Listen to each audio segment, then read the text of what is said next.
예수님께서 제자들과 함께 다락방에서 식사를 하십니다. 그게 최후의 만찬이라고 우리가 부른 식사입니다. 그런데 그 식탁은 축복의 식탁이었습니다. 오늘 말씀 22절을 보십시오. 그들이 먹을 때에 예수께서 떡을 가지사 축복하시고, 이렇게 예수님께서 축복하신 식탁, 바로 그 만찬이었습니다. 여러분, 이 식사가 왜 최고의 식탁인가? 그 이유는 예수님께서 직접 집례하시는 우리 기독교 최초의 성만찬 예식이었기 때문인 것입니다. 여러분, 우리 기독교는 두 가지 거룩한 예식, 즉 성례를 가지고 있는데, 하나는 세례고 하나는 성찬 예식입니다. 이 세례는 어떤 사람이 자기의 깊은 죄를 깨닫고 하나님 앞에 그 죄를 회개하고 예수님의 보혈로 씻김을 받고 이제는 더 이상 사탄의 자녀가 아닌 하나님의 사람으로 거듭남을 밝히는 그런 예식입니다. 죄 가운데 살던 과거의 나는 이제 죽었습니다. 그리고 새로운 나, 새로운 피조물로 내가 태어나서 하나님의 자녀로 살아가게 되는 것을 인증하면서 우리가 행하는 예식이 그게 세례 예식입니다. 그리고 두 번째는 성만찬 예식입니다. 이 성만찬 예식이라고 하는 것 속에 우리 기독교 복음의 모든 것이 다 녹아 있다고 할 수 있습니다. 여러분, 예수님과 제자들이 잡수신 식사는 본래는 유월절 식사가 아닙니까? 오래오래전 그들의 조상이 애굽에서 노예로 살 때 하나님께서 그들을 불쌍히 여겨 모세를 통하여 건져주신 그 일을 회상하고 감사하면서 지킨 식사가 유월절 식사인데, 오늘 이 본문에서 예수님은 유월절 식사를 완전히 그 의미를 바꾸셔서 거룩한 성찬 예식을 제정하신 것입니다. 자, 그러면 이 유월절 식사가 어떻게 생겨났으며 어떻게 성찬 예식으로 바뀌었으며 그것을 통해 우리에게 주시는 복이 무엇인지를 생각을 해보도록 하십시다. 옛날에 이스라엘 백성들은 애굽의 노예였습니다. 그때 그들의 신음소리를 들으신 하나님께서 모세와 아론을 보내서 내 백성을 보내라, 바로 왕에게 당신의 말씀을 전달하게 하셨습니다. 그러나 바로와 애굽 사람들은 하나님의 말씀을 거역하였습니다. 예나 지금이나 하나님의 뜻을 거역하고 맞서는 자에게 주어지는 것은 무서운 진노밖에는 없습니다. 하나님께서는 그 애굽 사람들에게 10가지 재앙을 차례차례 내리시는데, 맨 마지막 재앙은 모든 가정에 처음 태어난 사람, 짐승 중에 먼저 태어난 초태생이 다 죽는 무서운 재앙이었습니다. 그날 밤 애굽 사람들의 집에 곡소리가 나고 모든 애굽 사람들이 탄식하였습니다. 반면에 이스라엘 사람들은 어떠하였습니까? 하나님께서는 이미 모세를 통해서 양이나 염소를 잡아먹고 그 피를 문에다가 다 인주와 그 설주에 바르고, 인방과 설주에 바르고, 그리고 너희들은 애굽을 떠날 출발 준비를 완전히 갖추고 그 집안에 모여 있으라고 말씀을 하셨습니다. 백성들은 그렇게 했고, 그날 밤 하나님께서 보내신 죽음의 천사들이 애굽 땅에 내려와 피가 발려져 있지 않는 애굽 사람들의 집에 하나님의 진노가 임하게 했고, 반면에 그 피가 발려져 있는 집은 뛰어넘어 패스오버함으로써 유월절이 생겨나게 된 것이었습니다.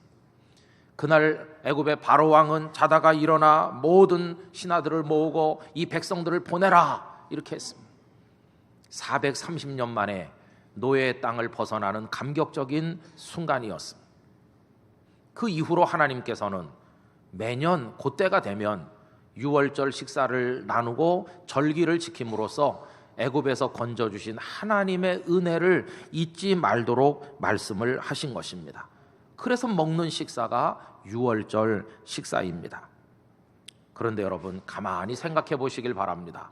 이 유월절 사건, 그날 밤 애굽에서 벗어난 출애굽의 구원 사건이 그 백성들을 근원적으로, 궁극적으로 완벽하게 구원했는가 하는 겁니다.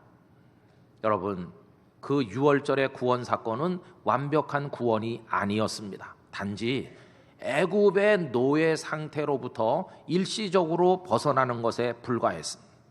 그들이 광야 40년 그리고 그 후에 가나안 땅에 거주하면서 그들에게 계속 고통이 가득하였습니다. 끊임없는 전쟁, 그리고 그들의 그 기근과 가뭄으로 인한 고통과 몸부림, 이런 인생의 고통이 그들에게 계속됐습니다.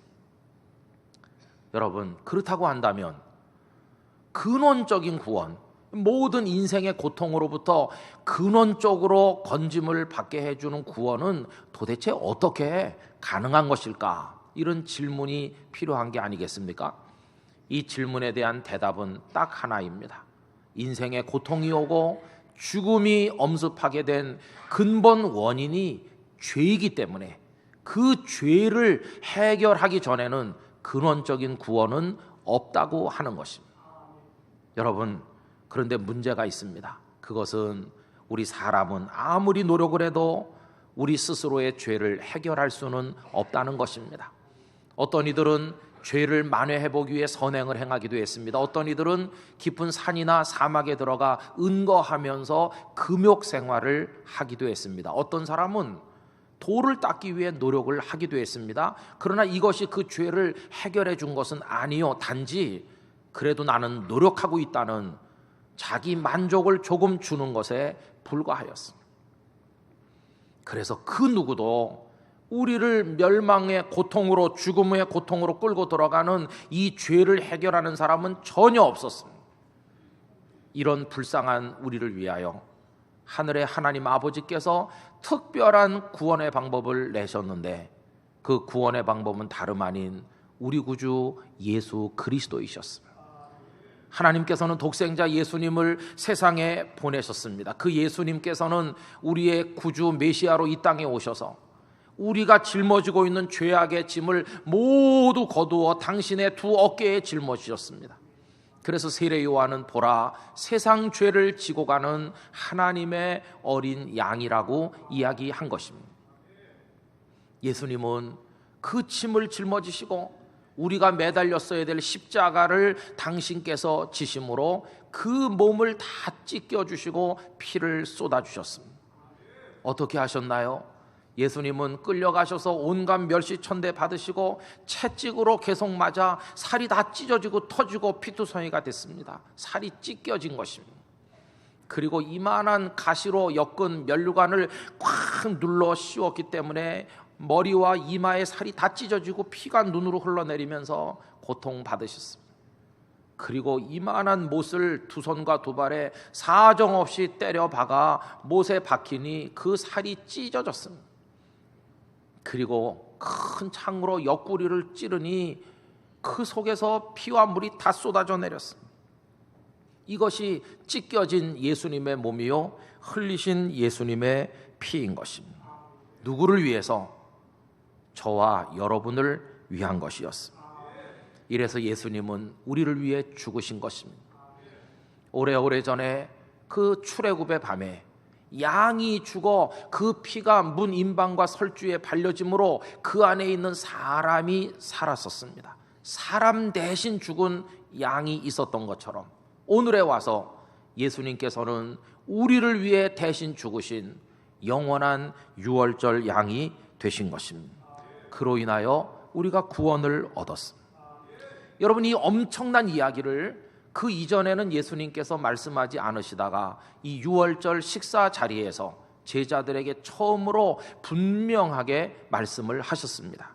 더 이상 유월절 식사가 아니라 이제는 나의 찢겨진 몸, 흘린 피를 위한 너희들이 영원히 지켜야 될 생명의 식사라고 하면서 주신 말씀이 오늘 본문에 그대로 나오고 있습니다. 여러분, 오늘 말씀 22절을 다 같이 한번 읽어보실까요? 그들이 먹을 때에 예수께서 떡을 가지사 축복하시고 떼어 제자들에게 주시며 이르시되 받으라, 이것은 내 몸이니라 하시고, 할렐루야. 이것은 너희를 위하는 내 몸이라고 하시는 그 순간 주님의 손에 들려있던 그 떡은 더 이상 과거의 유월절 사건을 회상시키는 떡이 아니라 이제는 우리를 영원히 건지는 생명의 떡이 되었던 것입니다. 그 다음 두 절을 계속 이어서 읽어보십시다. 또 잔을 가지사 감사 기도하시고 그들에게 주시니 다 이를 마시매 이르시되 이것은 많은 사람을 위하여 흘리는 나의 피 곧 언약의 피니라. 할렐루야. 이 말씀을 하시는 순간 주님께서 나누신 그 음료는 과거의 유월절 사건을 회상시키는 음료가 이제는 더 이상 아닌, 이제는 생명을 살리는 예수님의 보혈이 되었던 것입니다. 그래서 그날 예수님은 당신의 찢겨진 몸을 뜻하는 떡과 흘리신 피를 뜻하는 이 포도즙을 통하여 성만찬 예식이라는 전혀 다른 식사의 방법을 우리에게 제정하여 주신 것입니다. 여러분, 그러므로 이 식사는 우리의 빈 위장을 채우기 위한 여느 식사와는 전혀 다른 것이었습니다. 이 식사는 오래전 유월절 사건을 떠올리기 위한 식사도 이제는 아니었습니다. 이제 이 식탁은 완전히 다른 식사로 환골탈태하여 변했습니다. 죄인을 용서하여 의인되게 하시는, 그래서 죄와 사망과 사탄에서 건져주시는 구원의 식탁이 되었습니다. 그리고 죽음의 권세에서 허덕이던 우리를 영원한 생명으로 옮기시는 생명의 식탁이 되었습니다. 사단의 손안에서 허덕이던 우리를 하나님의 영광스러운 아들과 딸이 되게 해주심으로 우리의 존재가 변하는 변화의 식탁이 되게 하여 주셨습니다. 그 이후로 제자들과 초대교회 성도들은 더 이상 유월절 식사를 하지 않았습니다. 왜냐하면 유월절 식사는 아무 의미가 없으므로 이제는 그 대신 성만찬 예식을 거행하며 예수 그리스도를 통해 주시는 구원의 은총을 가슴에 새기게 되었다는 것입니다. 문자 그대로 축복의 식탁이요, 거기서 나누는 떡은 축복의 떡이며 그 잔은 축복의 잔이 되었습니다. 그래서 고린도전서 10장 16절은 이렇게 말하였습니다. 우리가 축복하는 바 축복의 잔은 그리스도의 피에 참여함이 아니며 우리가 떼는 떡은 그리스도의 몸에 참여함이 아니냐, 이렇게 묻고 있습니다. 그 축복의 떡, 그 축복의 잔을 먹음으로 우리는 예수 그리스도와 연합하여 하나가 되는 것입니다.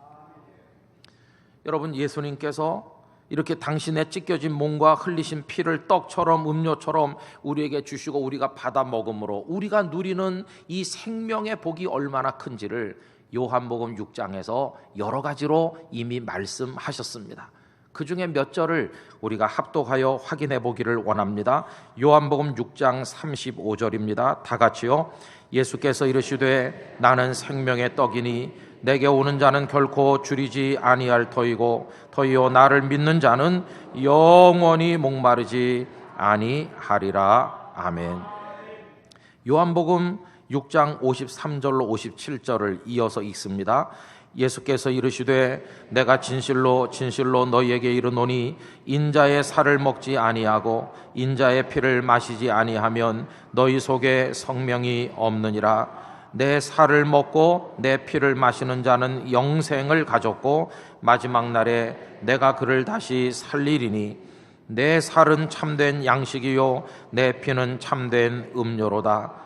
내 살을 먹고 내 피를 마시는 자는 내 안에 거하고 나도 그의 안에 거하나니 살아계신 아버지께서 나를 보내심에 내가 아버지로 말미암아 사는 것 같이 나를 먹는 그 사람도 나로 말미암아 살리라. 아멘. 그렇게 축복의 식탁이 되었기 때문에 우리는 성만찬 예식을 소중하게 여겨야 됩니다. 여러분, 교회 다니는 어떤 사람이 신앙과 행위에 있어서 범죄하여 교회 바깥이나 안에서 문제를 크게 일으키면 교회는 그에게 벌을 내립니다. 그런데 그 벌 중에 수찬 정지라는 게 있습니다. 당신은 앞으로 1년 동안 5년 동안 성만찬 예식에 참여할 권리가 없다고 선언하는 것입니다. 여러분, 이 성만찬에 담긴 은혜를 아는 사람은 자신이 성찬에 참여할 수 없다는 것을 들었을 때 큰 충격을 받고 자기 죄를 회개하면서 하나님 앞에 돌아오게 될 것입니다. 예전에 중세 때 황제들 중에도 성찬에 참여가 금지되는 벌을 교회로부터 받아 무릎 꿇고 회개를 했던 이도 있었습니다. 그런데 오늘날 와서 어떤 이들은 말합니다. 그 성찬 그게 뭔데? 떡 요만큼 주고 기껏해야 요만큼 마시라고 주면서 너무 비싸게 구는 거 아니야? 그까짓 거 안 먹고 안 마시면 어때? 그러면서 집에 가서 이만큼 먹고 이만큼 마시는 사람 얼마나 많은지 모릅니다. 그런 이들에게 수찬 정지의 벌을 내려봤댔자 아무 의미도 없을 것이며 회개하지도 않을 것입니다. 그러나 그가 예수님의 몸과 피를 경멸하는 그 태도로 인하여 그는 영원한 형벌에 떨어질 수밖에 없게 될 것입니다. 우리는 성만찬 예식을 소중히 여겨야 됩니다. 주님의 십자가는 이렇게 우리에게 찢겨진 몸과 피를 통하여 구원의 은혜를 주셨습니다. 우린 그걸 먹고 그걸 마십니다. 여러분, 음식을 먹으면 어떻게 될까요? 입을 벌리고 음식을 먹으면 식도로 들어와 위장을 타고 내려가 우리 몸 안에 머뭅니다. 그것이 소화가 돼서 그 영양분이 우리 몸 속에 들어와 우리의 일부가 됩니다. 똑같은 원리로 예수님을 뜻하는 그 떡과 잔을 믿음으로 받을 때 예수님께서 우리 안에 들어와 우리 속에 임재하시고 우리와 함께 계시는 은혜를 주시는 것입니다. 주님을 먹고 주님을 마시는 사람, 이제는 주님과 더불어 동행하는 주님의 사람이 되는 것입니다. 많은 음식을 맛있게 먹고 수저를 놓을 때 모두가 기뻐하듯이 주 예수님을 먹고 마시는 사람, 그 안에 기쁨이 가득하게 될 줄로 믿습니다. 방금 수저를 놓은 사람, 식당 바깥에 나가면서 어린 아이들이나 기웃거릴 좌판의 이상한 불량식품에 기웃거리지는 않을 것입니다. 잔뜩 먹기 때문에 눈길도 주지 않을 것입니다. 마찬가지로 예수님을 먹고 마셔서 영적으로 배가 부르고 갈증이 다 사라졌고 시원한 사람은 더 이상 사탄이 우리를 유혹하기 위해 인생길 좌우에 좌판을 설치하여 우리를 유혹하기 위해서 알록달록 만들어 놓은 욕망의 떡과 욕망의 잔을 기웃거리는 어리석은 일은 하지 않게 될 것입니다.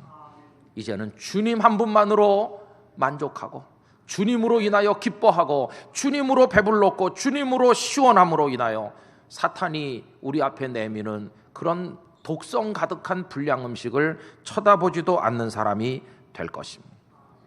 세상의 욕망의 떡, 욕망의 잔을 마시지 않아도 나는 주님 한 분만으로 배부릅니다. 그렇게 말하는 성도가 되는 것입니다. 그래서 더 이상 이 땅의 것을 먹지 않고 이제 영원한 천국의 생명의 떡을 먹을 그날만을 기다리게 되는 것입니다. 오늘 말씀 25절이 그 의미를 보여줍니다. 다 같이 읽겠습니다. 진실로 너희에게 이르노니 내가 포도나무에서 난 것을 하나님 나라에서 새 것으로 마시는 날까지 다시 마시지 아니하리라 하시니라. 이 땅에서 도단한 이 포도 열매를 가지고 만든 포도즙, 땅에서 도단한 곡식으로 만든 떡, 이 세상에 있는 거 나는 더 이상 먹지 않는다. 왜? 예수님 부활하시고 승천하셔서 하늘나라 만찬에 가실 분이므로 이 땅의 것을 더 이상 드실 필요가 없는 겁니다. 이걸 우리에게 적용하면 하늘로부터 오신 우리의 떡이신 예수님을 우리가 먹었기에 이제 우리는 우리에게 주어진 이 땅의 욕망의 떡, 욕망의 잔을 더 이상 마실 필요가 없고 이제는 하늘나라의 식탁에 앉게 되는 그날을 사모하며 주님 한 분으로 기뻐하는 사람으로 살아가야 될 것을 말씀해주고 있는 것입니다. 주님으로 인해 배부르시기를 축복합니다. 주님으로 인해 여러분의 영혼이 갈증을 면하고 시원하시기를 진심으로 축복합니다. 이제 말씀을 정리해야 되는데 마지막으로 하나 짚고 넘어갈 게 있습니다.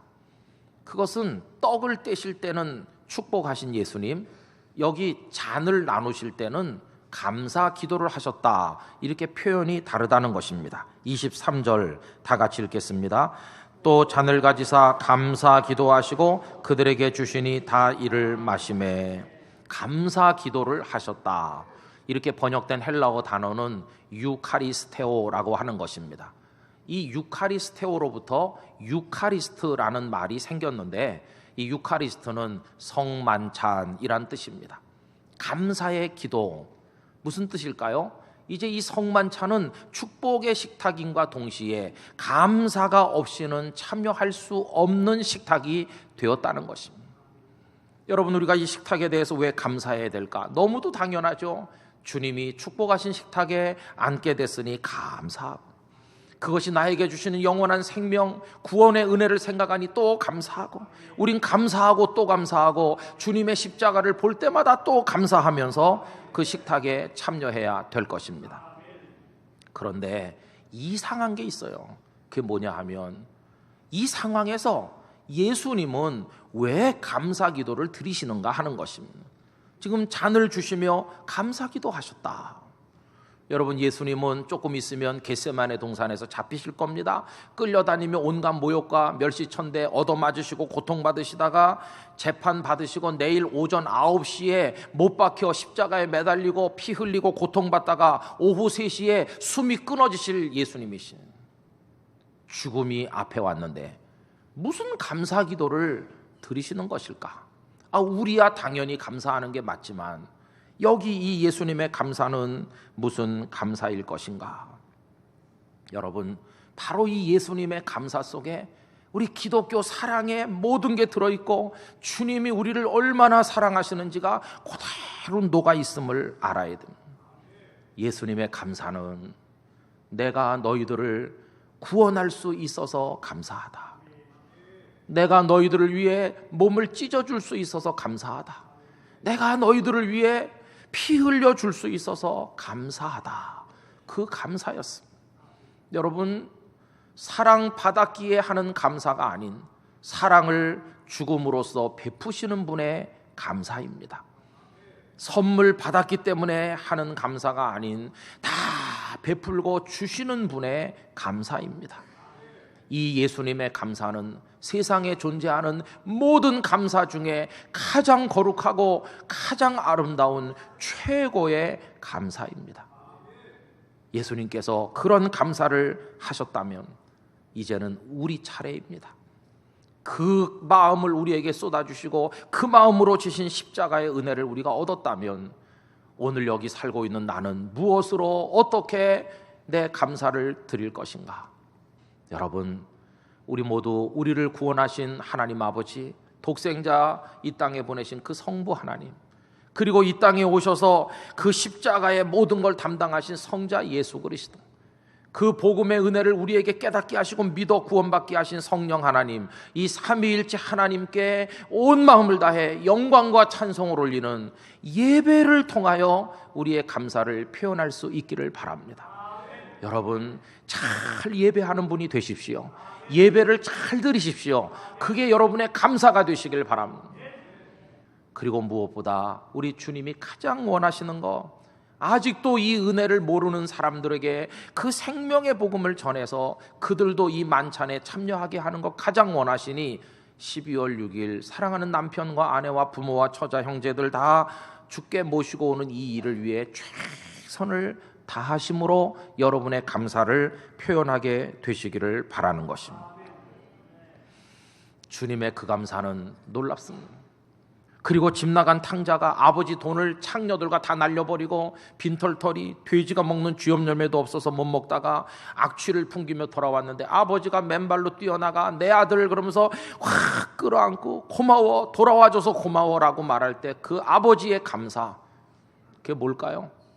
사랑할 수 있음에 대한 감사입니다. 여러분, 우리도 주님을 사랑할 수 있습니다. 우리 주님을 사랑할 수 있어서 감사해야 됩니다. 한없는 감사로 하나님 앞에 나가시는 우리 교우들이 되시기를 바랍니다. 그러면서 우리 더 이상 세상의 욕망의 떡, 욕망의 잔을 기웃거리지 말고 하늘나라 식탁을 바라보는 눈이 열려 살기를 원합니다. 다락방의 만찬에는 예수님과 12명의 제자만 있었지만 하늘나라 만찬에는 예수님으로 구원받은 많은 우리 동료들이 함께 할 것입니다.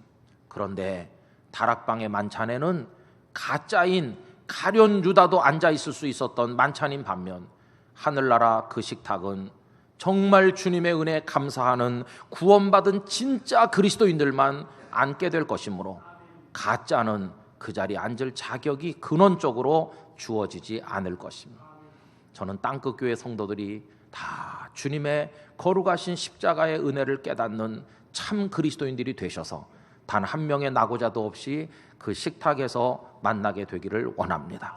그날 그 순간이 올 때까지 예수님으로 인해 배부르고 예수님으로 인해 시원함으로도 그 기쁨이 여러분의 영혼을 타고 줄줄 넘쳐 흐르기를 주 예수님의 이름으로 축원합니다.